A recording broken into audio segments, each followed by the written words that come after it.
नमस्कार दोस्तों। भारत पाकिस्तान का युद्ध बहुत ही ज्यादा तनावपूर्ण स्थिति में पहुंच चुका है। बीती रात भारतीय सेना ने पाकिस्तान के 3 एयरबेस को धमाके में उड़ा दिया और उसके बाद में शरीफ की नींद उड़ गई है। यानी कि पाकिस्तान के पीएम शरीफ को कुछ समझ ही नहीं आ रहा है, जिसके चलते इन्होंने परमाणु हथियारों पर फैसला लेने वाली कमेटी का आयोजन किया है। एक बैठक अभी चल रही है, आज सुबह की ये खबर है। अब इसके ऊपर क्या फैसला आता है, बहुत जल्द इसके बारे में पता चलेगा। आगे बढ़ते हैं। मेरा नाम है अंजलि और मैं स्वागत करती हूं आपका एग्जाम नारी के यूट्यूब प्लेटफॉर्म पर। देखिए, पाकिस्तानी सेना ने आज सुबह एक आधिकारिक ऐलान भी किया कि भारतीय आक्रामकता के जवाब में हमने हमला शुरू कर दिया है और अब हम एक नए टाइप का युद्ध लड़ने जा रहे हैं, जिस ऑपरेशन का नाम रहने वाला है बुनियाल उल मरसूस। यानी कि इसका अर्थ इन्होंने बताया है कि शीशे से मजबूत दीवार, यानी एक ऐसी दीवार जो बेहद ही मजबूती के साथ में हमारी रक्षा करेगी। कैसे रक्षा करेगी भाई? पाकिस्तान के आसपास तुम एक शीशे की दीवार लगाने वाले हो या फिर ऐसे कोई S-400 टाइप की कोई मिसाइल रखने वाले हो? इसके बारे में भी जरा बता देना। अब इनका बोलना है कि भारतीय सेना ने अगर शुरुआत करी है तो उसकी एंडिंग हम करेंगे। मतलब इतना दम आ गया है, 4 दिन पहले से तो तुम्हारे हाथ पैर कांपना शुरू हो गए हैं। तुम्हें समझ ही नहीं आ रहा है कि क्या बोले, क्या जवाब दे। 4-5 दिन पहले की खबर भी आप सभी को पता होगा कि पाकिस्तान के अंदर बैठे हुए आम नागरिक यानी कि रावलपिंडी, लाहौर, इस्लामाबाद के कई सारे व्यक्तियों ने बोला कि हम तो रात 2-2 बजे तक चाय पी रहे हैं आराम से, कहां भारतीय सेना अटैक कर रही है, समझ नहीं आ रहा है। तो पिछली रात के जो 3 धमाके हुए हैं एयरबेस पे, उससे अब चाय तो छूट ही गई होगी, समझ में आ चुका होगा कि क्या यहां हो रहा है। दूसरा, इन्होंने पाकिस्तानी सेना ने एक और दावा किया है कि भारत के उधमपुर शहर में एयरबेस और पठानकोट के एयरफील्ड को निशाना बनाया है। इसके अलावा पंजाब के ब्यास में स्थित ब्रह्मोस मिसाइल की स्टोरेज साइट पर भी हमले का दावा इन्होंने किया है। इससे पहले भी पाकिस्तान ने 3 ऐसे वायरल वीडियो जारी किए हैं जिसमें इन्होंने बताया कि हमने भारत में भारी नुकसान किया है। वो 3 वीडियो कौन कौन से हैं उसके बारे में भी हम आगे चर्चा करेंगे। पर मैं पहले आपसे पूछना चाहूंगी कि अगर युद्ध बहुत ज्यादा तेजी से बढ़ा और युद्ध में अगर आपको बुलाया जाए, यानी कि आपातकालिक सैनिकों की आवश्यकता हुई, तो क्या आप भारतीय सेना में शामिल हो जाओगे या नहीं? मुझे अपनी राय जरूर से कमेंट सेक्शन में लिखिएगा, क्योंकि यहाँ सभी देश जानना चाहता है कि कौन देशभक्ति में आगे है। सिर्फ बातें करने, स्टेटस लगाने से कुछ नहीं होता है। अगर देश को आपकी आवश्यकता है, आप जाओगे या नहीं, जरूर से लिखिएगा। आगे बढ़ते हैं। दरअसल पाकिस्तान के हमले में कुछ देर पहले मैंने बताया 3 एयरबेस फोड़ दिए। पहला एयरबेस है नूर खान जो कि रावलपिंडी के अंदर है, दूसरा मुरीद चकवाल और तीसरा हो जाएगा रफीकी जो कि शोरकोट के अंदर इसके अलावा पाकिस्तान का एक बहुत बड़ा स्टेडियम भी फोड़ दिया, क्योंकि स्टेडियम के अंदर क्रिकेट होने वाला था, पर अब वो भी रद्द हो चुका है और उन सभी को कहां भेज दिया गया है? यूएई के अंदर भेज दिया गया है। दूसरा, इसके बाद पीएम शहबाज शरीफ ने नेशनल कमांड अथॉरिटी की बैठक बुलाई है। जब भी नेशनल कमांड अथॉरिटी की बैठक होती है, इसका मतलब परमाणु हथियारों को लेकर कुछ ना कुछ बात यहां होने वाली है। अब जरा सुनिए कि पाकिस्तान के जो न्यूज अखबार वाले हैं वो क्या क्या यहां पे पंचायती कर रहे हैं। पाकिस्तान के टुडे ने सेना के प्रवक्ता अहमद चौधरी के बयान पर एक हेडलाइन बनाई है। इन्होंने कहा कि भारत ने जो शुरू किया है उसको खत्म हमारी पाकिस्तानी सेना करेगी। आप जरा अपने आवाम से पूछो कि वो खुश है कि नहीं, क्योंकि तुम्हारी आवाम ने कई बार जो है तुम्हारे ऊपर दबाव बनाया और उसके बाद तुम युद्ध के लिए रेडी हुए। दूसरी बात यह है कि तुम जा जाके अमेरिका के सामने क्यों रो रहे हो कि भाई उनको समझा दो, सिंधु का पानी दे दो, विश्व बैंक के सामने क्यों बात कर रहे हो? अगर तुमको भारत से कोई दुश्मनी नहीं लेना है तो आतंकवादी क्यों भेजते हो? बहुत सारे सवाल है क्यों के।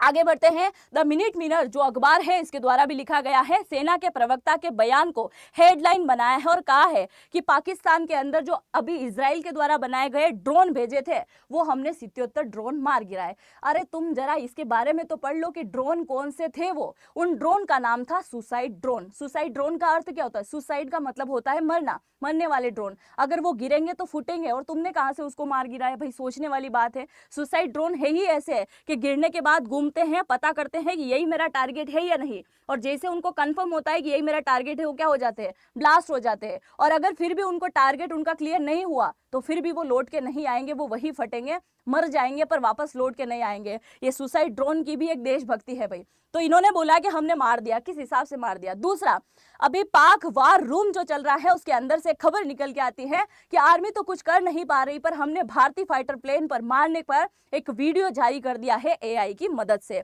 अब आप देखिए, पाकिस्तान ने 3 टाइप की अभी बातें फैलाई है। एक बात इसने बोला है कि जालंधर के अंदर हमने अटैक किया है। क्या बोला है? जालंधर के अंदर अटैक किया है। बाद में पता चला कि वो अटैक नहीं था, जालंधर के अंदर पराली जलाई जा रही है, उसका एक वीडियो वायरल हुआ था और पाकिस्तान दावा कर रहा था कि हमने जालंधर में अटैक किया है, वहां पे बम विस्फोट हुआ है, जबकि ऐसा नहीं था। दूसरा खबर इसने ये भी बोला है कि हम वीडियो जारी कर रहे हैं जिसमें हम बता रहे हैं कि भारत के अंदर हमने कई सारे धमाके किए। तीसरा इसने बोला कि हमने भारत के कई सारे जगह पे आग लगा दी, मतलब धमाके हुए तो आग लगी है, जबकि वो वीडियो भारत में बहुत टाइम पहले एक सर्कस में आग लगी थी उसका वीडियो था। तीसरा वीडियो इन्होंने जारी किया और ये बोलते हैं कि हमने कश्मीर के अंदर स्थित आरजे एक जो बटालियन है, एक हेडक्वार्टर है, उसके अंदर हमने ब्लास्ट कर दिया। पहली बात तो भारत के अंदर आरजे नामक का कोई हेडक्वार्टर ही नहीं है, तो तुम किस हेडक्वार्टर को फोड़ने की बात कर रहे हो, मतलब कुछ भी तुम फैलाने की बात कर रहे हो। इसके अलावा पाकिस्तान का एक बहुत ही फेमस अखबार डॉन, इसने लिखा है कि उप महाद्वीप में हालत कभी भी बिगड़ सकता है, यानी कि दोनों देशों में कभी भी इमरजेंसी लग सकती है, वर्ल्ड वार जैसी स्थिति पैदा हो सकती है। और अब तो ये पाकिस्तान उतर आया है परमाणु धमकी देने पर। एक बार फिर से सिंधु नदी जल समझौते को लेकर भी इसने बयानबाजी करी है, रोना धोना शुरू किया है विश्व बैंक के सामने, और विश्व बैंक ने तो इसको मना कर दिया। अब दूसरी बात देखिए, विश्व बैंक के जो प्रमुख है अजय बंगा, इनके सामने पाकिस्तान ने रोना शुरू किया तो विश्व बैंक ने सिंधु नदी जल समझौते में दखल अंदाजी करने से इनकार कर दिया। इन्होंने कहा कि हम भारत को मजबूर नहीं कर सकते हैं। दूसरा, अमेरिका के उपराष्ट्रपति जेडी वेंस ने भी एक वीडियो वायरल किया था और एक बात कही थी कि भाई आप दोनों देश कुछ भी करो, कुछ भी लड़ाओ, हम इस पंगे में नहीं पड़ने वाले। तो इसका मतलब ये नहीं है कि अमेरिका हमारे साथ में गद्दारी कर रहा है, वो सीधा सीधा सा पल्ला झाड़ रहा है। एक टाइम ऐसा था कि भारत पाकिस्तान में थोड़ा भी तनाव होता था तो अमेरिका कूद जाता था। ये नया भारत है, मुंह तोड़ के जवाब देना जानता है, इसलिए अमेरिका भी इसके अंदर अब हस्तक्षेप नहीं कर रहा है। आगे देखिए, वर्ल्ड बैंक के प्रमुख ने तो मना कर ही दिया। इसके साथ ही 19 सितंबर 1960 को सिंधु नदी जल समझौता हुआ, उसके बाद 4 युद्ध होने के बाद भी ये संधि स्थगित नहीं हुई थी, पर अब हो चुकी है। यानी कि अब हम कभी भी बाढ़ दे देंगे पाकिस्तान को, कभी भी सूखा ला देंगे, पाकिस्तान कुछ भी नहीं कर सकता। आगे बढ़ते हैं, कल की बड़ी खबर की अगर बात करें तो भारत पाकिस्तान के तनाव में रही बात लगातार तीसरी रात जम्मू कश्मीर में इन्होंने फायरिंग करने का काम लगातार किया है। अब इसके अलावा भारत के 26 जगह पर पाकिस्तान ने हमला किया है, तो यहाँ पे नुकसान हुआ है, कुछ व्यक्ति जो है इसके अंदर नुकसान हो गया है। ये हमारे आम नागरिकों को नुकसान पहुंचाने की कोशिश कर रहा है। जैसे ही शाम होती है ये एलओसी पर आ जाती है, भारत पाकिस्तान सीमा पर मौजूद जितने भी गाँव हैं उन सब के अंदर ये फायरिंग करना शुरू कर देता है, जिससे हमारे आम नागरिकों को ये नुकसान पहुंचा रहा है। सोचने वाली बात यह है कि जो सीमावर्ती इलाके में गांव है उन गांवों को अब खाली करवाया जा रहा है, तो आप सोचिए उन लोगों के ऊपर क्या बीत रही होगी कि हम फ्यूचर में कभी इस गांव में वापस लौट पाएंगे या नहीं, हमारे घरों को हम वापस देख पाएंगे या नहीं। क्या इसके लिए भारत पाकिस्तान को कभी बख्शेगा? क्योंकि इन्हीं की वजह से, यानी कि पाकिस्तान की वजह से आज ऐसी स्थिति देखनी पड़ रही है। तो आप अपनी राय जरूर से लिखिएगा, क्या यहाँ पे भारत कभी इसको माफ करेगा? क्या भारत को पाकिस्तान के साथ में किसी भी टाइप का समझौता करना चाहिए या नहीं? आगे बढ़ते हैं, ये आपको 26 स्थान दिखाई दे रहे होंगे। पहले 15 स्थानों पर इसने अटैक किया, अब 26 स्थान ऐसे हो चुके हैं, जिसमें आप देख सकते हैं पोखरण वाला इलाका, बाड़मेर, कुआब्रेड, भूज, लाखी नाला, और वो ऐसे स्थानों पर चुन चुन के हमला कर रहा है जो हमारे लिए काफी इंपॉर्टेंट है। दूसरी बात यह है कि एलओसी पर जो है पाकिस्तान लगातार फायरिंग कर रहा है, पाकिस्तानी सेना पागल हो चुकी है और हमारे 17 नागरिकों की मौत हो गई, इसमें 5 बच्चे शामिल हैं। कभी भी युद्ध की नीति ये बोलती है कि जब युद्ध होगा तो आपसी सेनाएं लड़ाएगी, सीमा पर वार होगा, पर कभी भी आम नागरिकों को नहीं मारा जाएगा, बुजुर्गों को नहीं मारा जाएगा, महिलाओं या बच्चों को नहीं मारा जाएगा। पर पाकिस्तान हर एक मर्यादा को यहाँ पे पार कर चुका है, ये लगातार क्या कर रहा है, अटैक कर रहा है। इसके अलावा पीएम मोदी ने आज मॉर्निंग में एक बार फिर से एक मीटिंग का आयोजन किया है। इस मीटिंग के अंदर इन्होंने तीनों सेना के प्रमुख को बुलाया है। साथ ही पीएम मोदी ने कहा है कि हम एक बहुत जल्द ही नोटिफिकेशन जारी करेंगे, जिसमें गृह मंत्रालय के सभी राज्य केंद्र शासित प्रदेश के मुख्य सचिवों, प्रशासकों को सुरक्षित उपाय को लेकर निर्देश दिए हैं। गृह मंत्रालय ने कहा कि सिविल डिफेंस रूल्स के तहत इमरजेंसी पावर का इस्तेमाल कर सकेंगे। और मैंने ये लाइन बोली, आप बहुत अच्छे से इस लाइन को समझ चुके होंगे, एक्सप्लेन करने की आई थिंक मुझे जरूरत नहीं होगी। साथ ही केंद्र सरकार ने एक नोटिफिकेशन जारी किया है, जिसमें कहा है कि सेना प्रमुख चाहे तो वह टेरिटोरियल आर्मी के अफसर जवानों को बुला सकते हैं, यानी कि हमारे पास में जो अर्धसैनिक है, रिजर्व में जो है सीआरपीएफ वगैरह, उन सबको भी बुला सकते हैं। इसके अलावा ये हमारे कई सारे इलाके पर लगातार अटैक कर रहा है, जिसके चलते हमने कई सारे हवाई बेसेस को भी क्लोज कर रखा है। इसमें देखिए, पाक रक्षा मंत्रालय ने बोला है कि अब जंग होना तय है। तो किस टाइप की जंग आप चाहते हो भाई साहब, जरा कमेंट सेक्शन में बता दो।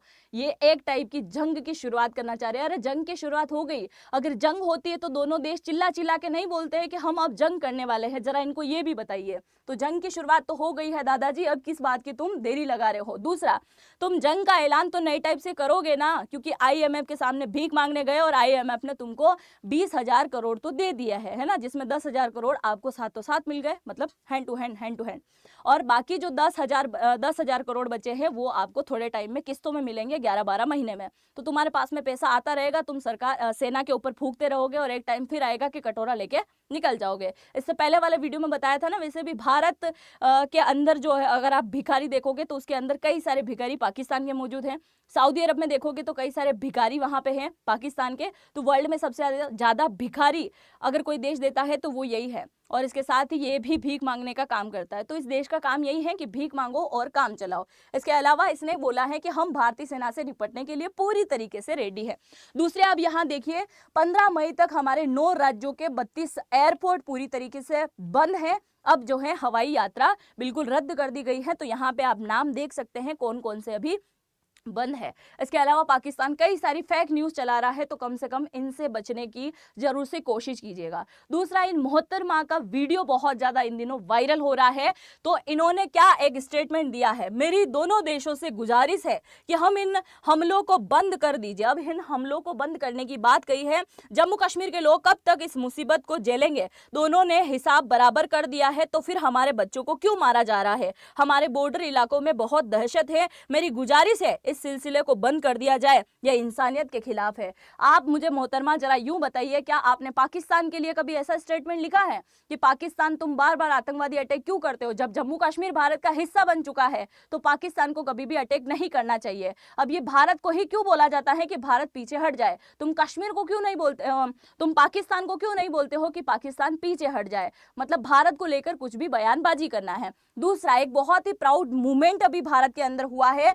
कांग्रेस कार्यकर्ताओं ने, सुनिए जरा, कांग्रेस कार्यकर्ता जो विपक्ष में बैठी हुई पार्टी हमेशा सरकार के ऊपर लांछन लगाते आई है, इन्होंने बोला है कि ऑपरेशन सिंदूर के समर्थन में हम बेंगलुरु के अंदर एक तिरंगा यात्रा निकाल रहे हैं। ये तिरंगा यात्रा भी निकाली है और इसके साथ ही अलग अलग संगठनों ने देश भर में ऐसे ही तिरंगा यात्रा निकाली है। लोगों ने भारतीय सशस्त्र बलों के समर्थन में नारेबाजी करी है। मैं भी नारेबाजी करती हूँ कि जय हो हमारी तीनों सेनाओं की, जय हो हमारी आर्मी की। नारी शक्ति को नमन है इस बार। वो कहते हैं ना कि कितने आदमी थे, तो इस बार आदमी नहीं औरतें थी। तो औरतों ने क्या कर रखा है, डंका बजा रखा है पाकिस्तान वालों के लिए। दूसरी बात यह है कि हमारी भारत के लिए आप बिल्कुल थोड़ा बहुत भी जज्बा रखते हैं, और अगर आपकी जरूरत लगी तो क्या आप सेना के अंदर शामिल होंगे? मुझे जरूर से कमेंट सेक्शन में लिखिएगा। मुझे आप सभी के कमेंट का इंतजार रहेगा।